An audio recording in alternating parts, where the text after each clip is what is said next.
Welcome to Mr. Sister Studio. Subscribe and enable notifications so you never miss a new inspiring story, uploaded daily. Have you ever looked into the mirror and felt like the person staring back at you was a stranger wearing your face?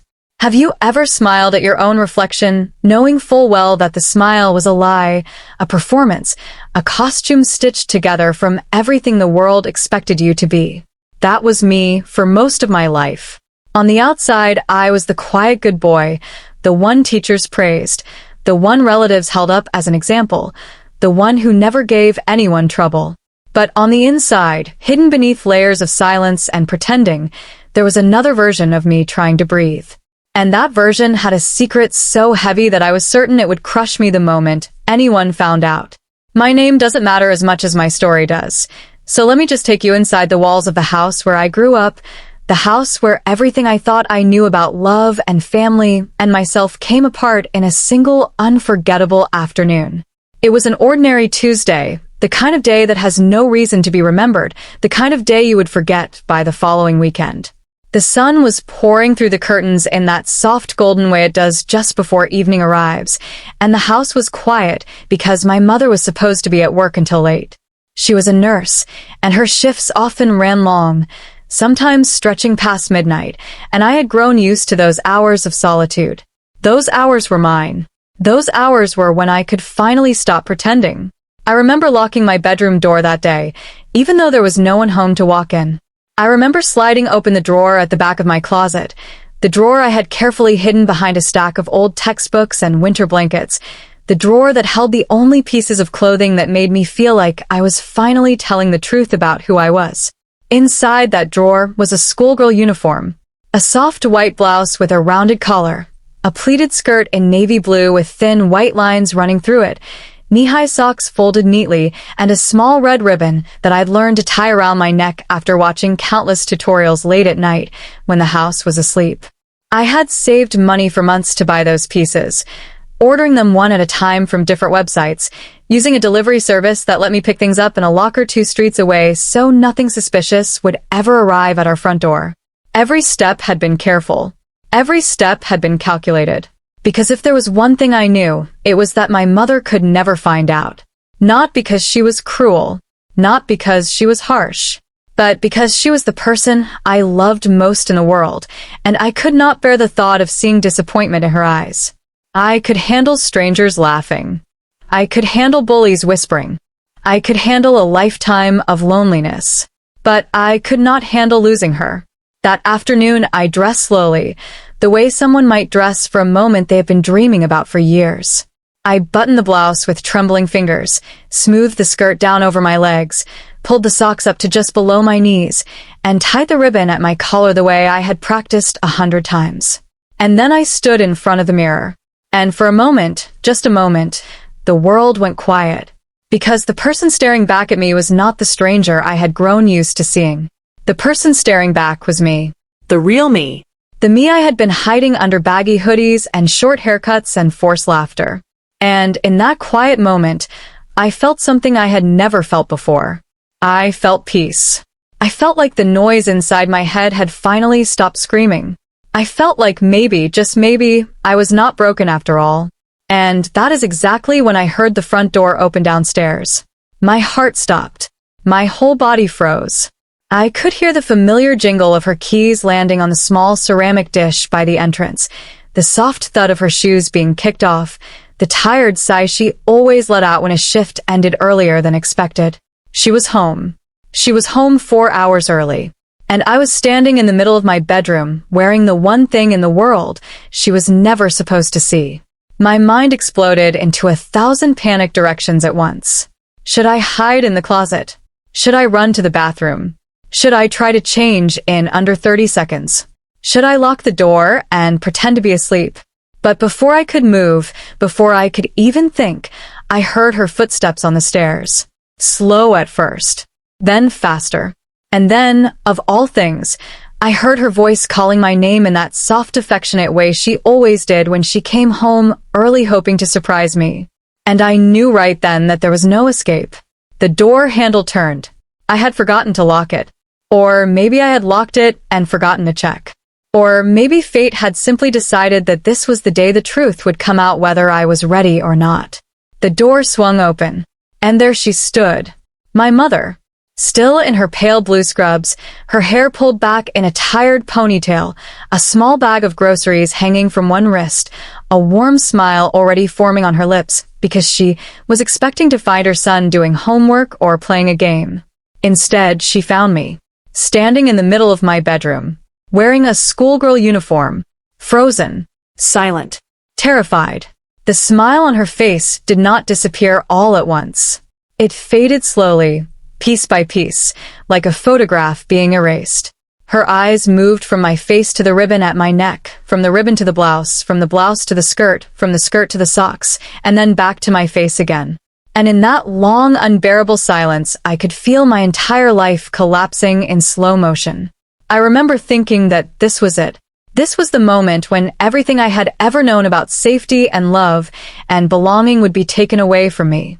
I opened my mouth to explain, to apologize, to beg, to lie, to do anything. But no words came out. My throat had closed. My tongue had turned to stone. And so I just stood there, arms hanging uselessly at my sides, tears already starting to blur my vision, waiting for her to scream, waiting for her to cry, waiting for her to hate me. But she did none of those things. Instead, she set the small bag of groceries down on the floor, slowly, carefully, as if she were suddenly afraid of making any loud noise that might shatter whatever fragile thing was standing in front of her. Then she looked at me for what felt like an eternity, her eyes searching mine, not with anger, not with disgust, but with something I could not immediately identify. It was only later that I would understand what that look was. It was recognition. It was as if she had been waiting a long time for this moment without knowing she had been waiting. And then she said the words that would change everything. She said, "So this is the secret you've been carrying." Not a question, not an accusation, just a soft statement, like she was gently placing a heavy stone down onto the ground for both of us to look at together. I could not speak. I could barely breathe. I just nodded, one small broken nod, tears finally spilling over and running down my cheeks. And she walked toward me, slowly, carefully, the way you would walk toward a frightened animal you did not want to scare away. And when she reached me, she did not hug me right away. She simply stood in front of me and lifted one hand and, with the softest touch I have ever felt, she straightened the small red ribbon at my collar. It had gotten crooked somehow, maybe when I had frozen, maybe when I had trembled. And she straightened it, like it mattered, like I mattered. Like the version of me she was seeing for the first time was not something to be hidden or fixed or punished, but something to be looked at with care. And only then did she pull me into her arms. And only then did I finally break. I cried in a way I had never cried before, deep gasping sobs that came from a place inside me I had spent years trying to lock shut. I cried for every night I had lain awake hating myself. I cried for every mirror I had avoided. I cried for every lie I had told, every laugh I had faked, every version of myself I had suffocated. And she held me through all of it. She did not shush me. She did not tell me to stop. She just held me, one hand slowly stroking my back, the other resting gently on the back of my head, whispering over and over again that it was okay, that I was okay, that she was not going anywhere.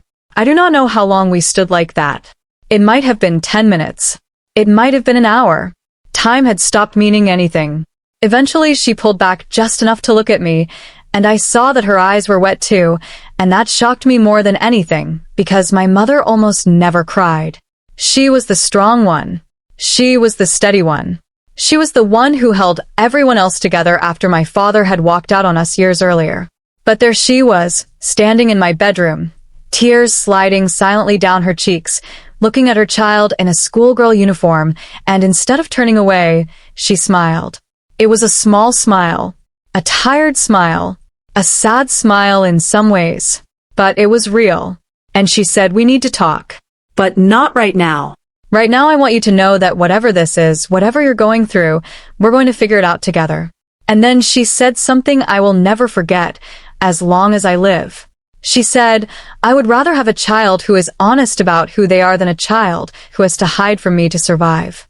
And with that, she kissed my forehead, told me to take my time, and quietly walked out of the room, closing the door behind her so gently that I did not even hear the latch click.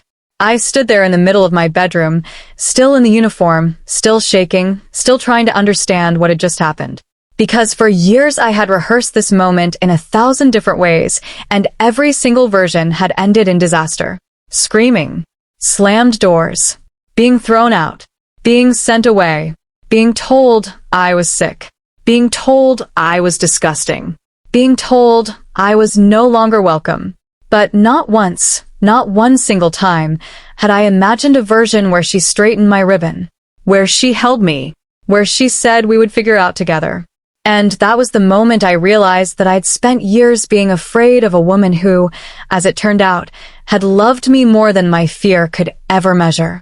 I sat down on the edge of my bed, still dressed, and I stared at the closed door, and I understood for the first time in my life that being seen is not always the same thing as being destroyed.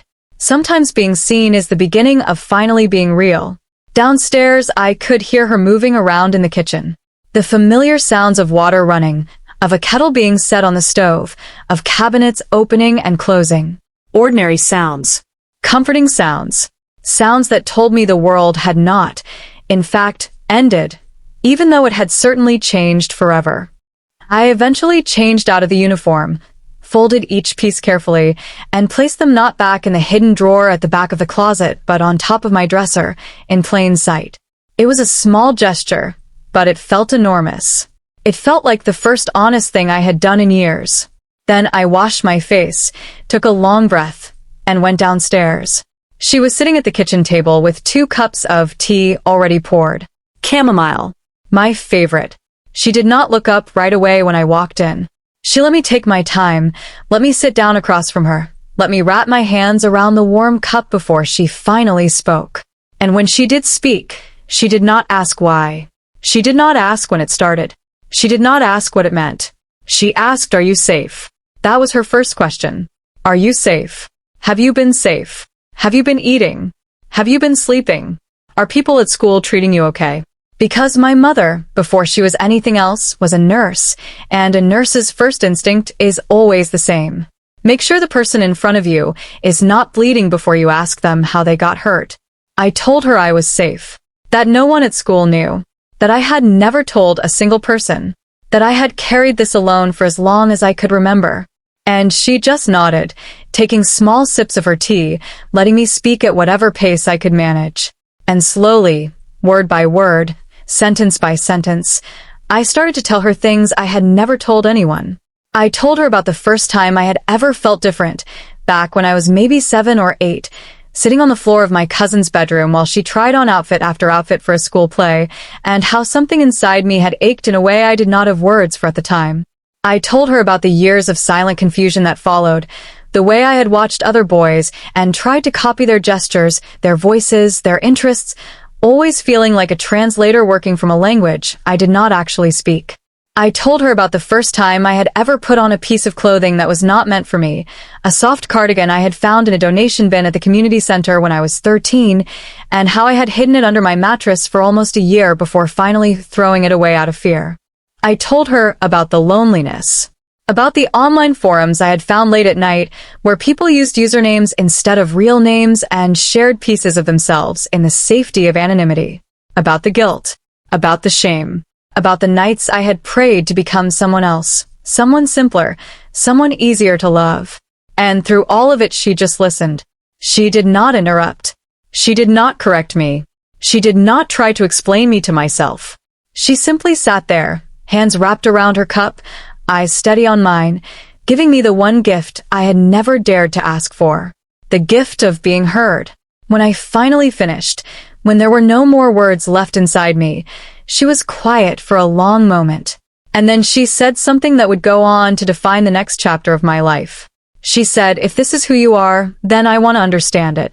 I don't want you hiding in your room anymore. I don't want you sneaking around behind my back. I don't want you feeling like you have to become someone else the moment you hear my key in the door. From now on, whatever this is, we do it together." And I looked at her, And I did not know what to say, because in all my years of imagining this conversation, I had never once considered the possibility that my mother would not only accept me, but actually offer to walk alongside me. She saw the confusion on my face and she smiled again, that same small tired smile, and she said, "Look, I don't know everything about this. I probably don't know much of anything, honestly. But I know you. And I have known you since before you knew yourself.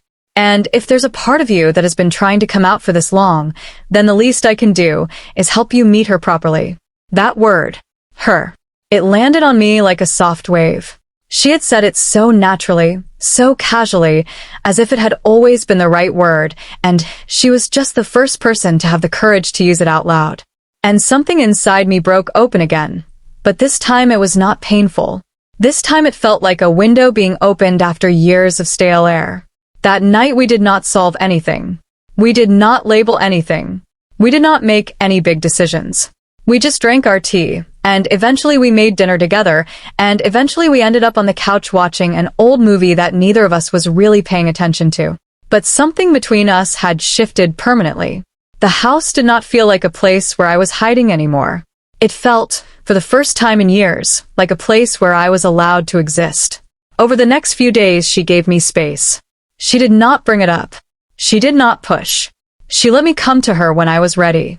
And slowly, in small careful steps, I did. I asked her one evening if she had ever suspected, and she thought about it for a long time before answering. She said she had noticed things. Small things. The way I lingered too long in certain aisles of certain stores. The way I sometimes stared at magazine covers with an expression she could not quite read. The way I had always been drawn to certain characters in certain movies, always the softer ones, always the ones the world tried to laugh at. She said she had wondered, but she had never wanted to force me to become something before I was ready to become it. She said, "My job was never to figure you out. My job was to make sure you had a home to come back to when you finally figured yourself out." And I remember thinking that if there was a definition of love in the dictionary somewhere, they should just replace it with that sentence. About a week later, she sat me down at the kitchen table again, and this time there was a small notebook in front of her. She had, in her spare hours between shifts, started writing things down. Questions to ask me. Things she wanted to learn. Names of resources she had come across. Names of books. Names of communities. She had done what she always did whenever she was faced with something she did not fully understand. She had studied. She had prepared. She had shown up. And she opened the notebook and she said, "Okay, if we're going to do this together, then I want to do it right. Tell me what feels true. Tell me what feels forced. Tell me what you want to try and what you want to leave alone. Tell me what parts of yourself you want to explore and what parts you're still figuring out. And we're going to move at your pace, not mine, not anyone else's." And that was the beginning of something I still do not have a proper word for. She called it coaching. Not in a dramatic way. Not in a formal way. Just in the sense that she wanted to help me learn the things I had been trying to teach myself in secret for years. She wanted to help me figure out how to walk in the shoes I had always been afraid to wear. She wanted to help me learn the small, everyday things that most girls learn from their mothers over a lifetime, and that I had had to piece together alone from the internet in the middle of the night. She started small. She showed me how to properly take care of the fabrics I had been buying. She taught me how to iron a pleated skirt without ruining the folds. She taught me how to hand-wash delicate blouses so they would last. She taught me how to fold clothes so they would keep their shape. Ordinary things. Practical things. Things that no article online had ever bothered to explain because they were assumed knowledge, the kind of knowledge that gets passed down quietly from generation to generation, and that I had been locked out of for most of my life. And then, slowly, she moved on to other things. She showed me how to walk differently. Not in some exaggerated way. Just in the sense that she taught me how to relax my shoulders, how to soften my step, how to move in a way that felt less like I was bracing against the world. She said, "You've been walking like you're preparing for a fight your whole life. Maybe it's time to walk like you're allowed to be here." She taught me how to sit, how to hold my hands, how to tilt my head when I was listening. Small things. Things that seemed almost silly when you listed them one by one. But together they added up to something enormous. They added up to the slow, careful undoing of years of tension. She taught me how to look at myself in the mirror without flinching. That one took longer than any of the others. She would stand behind me, hands on my shoulders, and she would make me look. Really look. She would say, "Tell me one thing you like." And I would panic and say I did not know. And she would say, "Take your time." And she would wait. And eventually I would say something small, like, "I like the way my hair falls on this side." Or, "I like the color of this shirt on me." And she would smile and say, "Good. Now tell me another." And every day we would add one more. And over weeks and then months, the mirror slowly stopped being a place of punishment. It became a place of practice. It became a place where I got to meet myself again and again and again, each time with a little more kindness. She took me shopping for the first time about a month in, not to a big store, not to somewhere crowded. She took me to a small, quiet secondhand shop on the other side of town, run by an older woman she had known through the hospital. She had called ahead. She had explained. She had made sure it would be safe. And when we walked in, the older woman just smiled at us both like we were any other mother and daughter walking in on a Saturday afternoon. And I do not think I will ever be able to describe what it felt like to walk through the racks of clothing with my mother beside me, holding things up, asking my opinion, telling me what she thought would suit me, laughing when I pulled out something ridiculous, gently steering me away from certain colors and toward others. It was such an ordinary experience. And that was exactly what made it extraordinary. Because for years I had believed that ordinary was the one thing I would never be allowed to have. That I would always live my life in secret drawers and hidden lockers and late-night internet forums. But there I was, in broad daylight, with my mother, picking out a sweater. And it felt like the whole world had rewritten itself around me. When we got home that day, she helped me organize a small section of my closet. Not the whole closet, just a section. She said, "This is your space. This is your side. What lives here belongs to you, and no one gets to touch it or judge it or move it." And she hung the new clothes up next to the uniform I had once hidden behind textbooks. And she stood back and she looked at it and she said, "There. Now it looks like you actually live here." It was such a simple sentence, but it broke something open in me all over again. Because she was right. For years I had lived in that house like a tenant who was afraid of being evicted. And now, for the first time, I felt like it was actually my home. But I want to be honest with you, because if I only told you the beautiful parts, I would be doing this story a disservice. Not everything was easy. Not everything was healing. There were nights when I still cried myself to sleep, not because of her, but because the fear I had carried for so long did not just disappear overnight. There were mornings when I would wake up and feel that old shame creeping back in, whispering that I was disgusting, that I was pretending, that I was going to be found out and destroyed. There were moments when I looked at myself and hated what I saw all over again, when the mirror felt like an enemy instead of a friend. And she saw all of it. She saw me on the bad days. She saw me on the days when I did not want to get out of bed. She saw me on the days when I put on the clothes she had helped me choose and then ripped them off 5 minutes later because I could not stand the sight of myself. And on those days she did not lecture me. She did not tell me to snap out of it. She did not remind me of how far I had come. She just sat with me, sometimes on the edge of my bed, sometimes on the floor of the bathroom, sometimes at the kitchen table over another cup of tea. And she would say the same thing every time. She would say, "Whatever version of you shows up today, that version is still my kid, and that version is still allowed to be here." And slowly, so slowly, I almost did not notice it happening. Those bad days started getting further apart. There were also the harder conversations. The ones about what all of this actually meant. Was I a boy who liked wearing feminine clothes? Was I something in between? Was I actually a girl who had been trying to be a boy her whole life? I did not know. For a long time, I did not know. And that terrified me, because I felt like I was supposed to have an answer, like I was supposed to be able to hand her a neat, clean label she could carry around and explain to people. But she never once pressured me to figure it out. She said, "Labels are for other people. You don't owe anyone a summary of yourself. Take as long as you need. And if the answer changes 6 times before you land somewhere, that's fine too. We are not on a schedule." And that permission, that permission to not know, was maybe the greatest gift she ever gave me. Because for the first time in my life, I was allowed to just be a person in progress. Not a puzzle to be solved. Not a problem to be diagnosed. Just a person, slowly figuring things out. At her own pace. In her own way. There were also the outside pressures we had to deal with. The rest of the world was not my mother.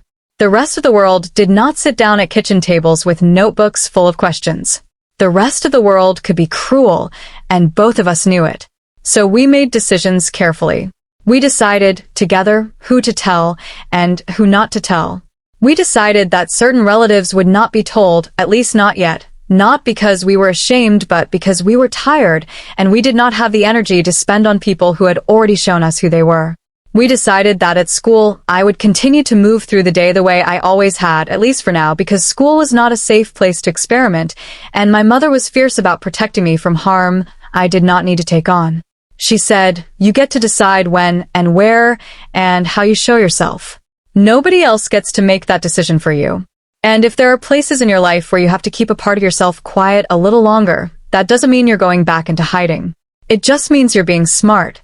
Because the goal is not to be brave. The goal is to be safe and whole. Bravery is just what happens sometimes on the way to being whole." And I clung to that sentence like a lifeline. Because there were days when I would come home from school exhausted from a full day of pretending, and I would collapse onto the couch feeling like a fraud, feeling like I had betrayed the version of me that lived at home. And she would remind me, again and again, that survival was not betrayal. That protecting yourself was not the same as denying yourself. That there was nothing wrong with having a private life. That every human being on the planet had different versions of themselves for different rooms, and that mine were no less valid just because the differences happened to be bigger. And so, over the course of that year, something inside me slowly started to knit itself back together. Not into the shape I had been before. Not into some new perfect shape either. Just into a shape that felt, for the first time, like it was actually mine. I started to laugh differently. I started to sleep better. I started to look forward to things again. Small things. Weekend mornings when we would sit at the kitchen table and drink tea and talk about nothing. Evenings when she would come home from a long shift and find me already cooking dinner, wearing whatever I felt like wearing that day, no big deal, no announcement, just life. There was one evening in particular I want to tell you about because I think it captures everything better than 1,000 explanations ever could. It was late autumn. The leaves outside had turned that deep orange color that only lasts for about 2 weeks before the wind takes everything down. She had come home early again, and this time she was carrying a small paper bag from a bakery down the street, a place we both loved that made these ridiculous little pastries shaped like flowers. She set the bag on the counter and looked at me, and there was something almost mischievous in her eyes. She said, "So I've been thinking." And I said, oh. And she laughed and said, "No, hear me out. I've been thinking that we've been doing all this quietly, just the two of us, and that's been good. That's been what we needed. But maybe, and only if you want to, maybe it's time we did something together. Just a small something. Just the two of us. Out in the world. Like normal people." And I looked at her, and I felt that old familiar spike of fear, that instinctive flinch that had been trained into me over years of hiding. And she saw it, of course she saw it, and she said, "We don't have to. It's just an idea. But I thought maybe we could go somewhere new. Somewhere far enough away that nobody would know us. Somewhere we could just be a mother and her kid on a normal day, doing normal things. And you could be whichever version of you feels right that day. And nobody would ever have to know anything about anything." And I thought about it. I thought about it for a long time. And eventually I nodded. And a week later, we drove for almost 2 hours to a small town neither of us had ever been to, a town by a lake with old stone streets and little cafes and antique shops that smelled like paper and dust. And I got ready that morning slowly, taking my time, choosing carefully, not out of fear this time, but out of care. I wore a soft sweater the color of cream, a long skirt that moved gently when I walked, small earrings she had helped me pick out weeks earlier, and my hair, which had grown out over the past few months, was pulled back in a simple loose way that made me feel like myself. And when I came downstairs, she was waiting by the door, and she looked at me, and she did not say anything dramatic. She just smiled and said, "Ready." And I said, "Ready." And we drove. And when we walked through that small town, hand in hand at one point because she reached for mine and I let her take it, nobody looked at us twice. Nobody stared. Nobody whispered. Nobody pointed. We were just two people walking down a street on an autumn afternoon. We stopped at a cafe and ordered coffee and shared a slice of cake that was too sweet for both of us, but that we ate anyway because it was funny. We wandered through a bookstore where she found an old cookbook from the 1970s that made her laugh out loud. We sat by the lake for almost an hour, not really talking, just watching the water, and at one point she leaned over and rested her head on my shoulder, and I remember thinking that I did not know a person could feel this much peace and not float away. On the drive home, as the sun was setting behind the hills, she was quiet for a long time. And then she said, I spent a lot of years being scared for you. Even before I knew what I was scared of, I would look at you, and I would see this bright kid slowly dimming, and I did not know why. And I would lie awake at night wondering what I was doing wrong, wondering how to reach you, wondering what I had missed. And she paused, and I could hear her voice shake just slightly, and she said, and now I get to watch you turn the lights back on. And I don't think I will ever get over how lucky I am to be the one who gets to see it. I did not know what to say. So I did not say anything. I just reached across the seat and put my hand on hers, and she squeezed it, and we drove the rest of the way home in a silence that felt like the exact opposite of every silence I had ever grown up in. When we got home that night, I sat on the edge of my bed for a long time, still in the sweater and the skirt, and I looked around my room, really looked at it. And I realized that the room did not look like a hiding place anymore. The drawer at the back of the closet was empty. The clothes that had once been secrets were now hanging openly. The mirror across the room, which had once been my enemy, was now just a mirror. And the person who lived in this room was not a stranger anymore. She was becoming someone I recognized. Someone I was slowly, carefully, learning to love. I want to tell you that from that point on, everything was perfect. But real life does not work that way, and I have promised myself that I will not lie to you. There were still hard days ahead. There were still moments of doubt. There were still relatives who eventually found out and did not respond the way my mother had. There were friends I lost. There were friends I gained. There were arguments and misunderstandings and long nights of questioning everything all over again. But through all of it, through every single storm, there was one thing that never wavered. There was one person who never once made me feel like I had to earn her love by being someone I was not. And that is why I am telling you this story tonight. Not because it is dramatic, not because it is unusual, but because somewhere out there, right now, there is someone listening to this who is hiding a version of themselves they are terrified will destroy them if it ever comes out. Someone who has a drawer at the back of their closet. Someone who locks the door when the house is empty. Someone who stares at the mirror and does not recognize the person staring back.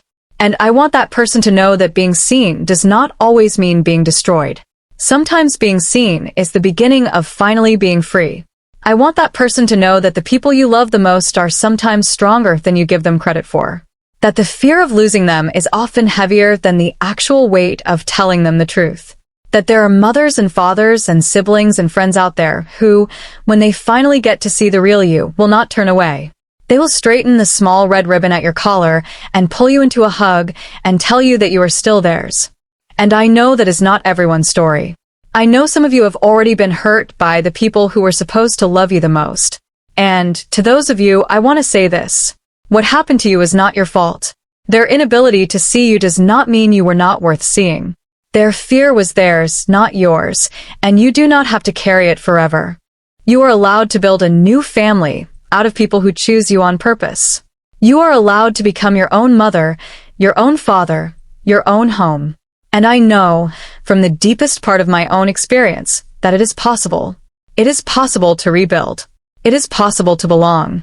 It is possible to look in the mirror one day and finally see someone you love. My mother and I still have our tea at the kitchen table almost every evening. It has become a ritual. She still asks me how I am, really how I am, in that quiet way that leaves room for any answer. I still tell her the truth, whatever the truth is that day. Some days the truth is that I am happy. Some days the truth is that I am tired. Some days the truth is that I still do not have all the answers about who I am or what my life is going to look like 10 years from now.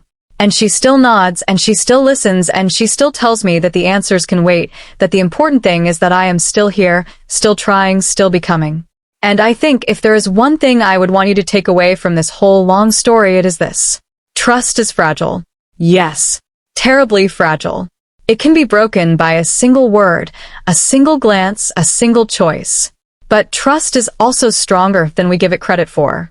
Because sometimes, when it survives the worst possible test, when it is placed in the hands of the person we were most afraid of and comes back to us not broken but polished, not shattered but somehow more real, it becomes something no lie can ever touch again. And self-discovery is not a moment. It is not a single scene in a movie. It is not the day someone finds out your secret. It is the slow, patient daily work of learning to live in your own skin without apology. It is the small choices. The color of the sweater you pick out on a Tuesday morning. The way you walk to the mailbox. The way you laugh when you forget to be careful. The way you look in the mirror and one day, finally, do not look away. And I am still doing that work. Every day. Sometimes well. Sometimes badly. But always, always, with the memory of a woman in pale blue scrubs setting down a bag of groceries and choosing, in the most important moment of my life, to straighten a small red ribbon at my collar instead of turning away. So, if you have made it this far, thank you for listening. Thank you for staying with me. Thank you for letting my story sit inside you for a little while. And if any part of this reminded you of your own story, or the story of someone you love, I hope you carry one thing with you into the rest of your day. I hope you remember that the version of you that you are most afraid to show is often the version of you that is most worthy of being loved. And I hope that somewhere in your life, whether it is today or tomorrow or 10 years from now, you find someone who reaches out and, gently, without a word, straightens your ribbon and pulls you into a hug and reminds you that you are never as alone as you thought you were. Because that is the real ending of my story. Not that I was caught. Not that my secret came out.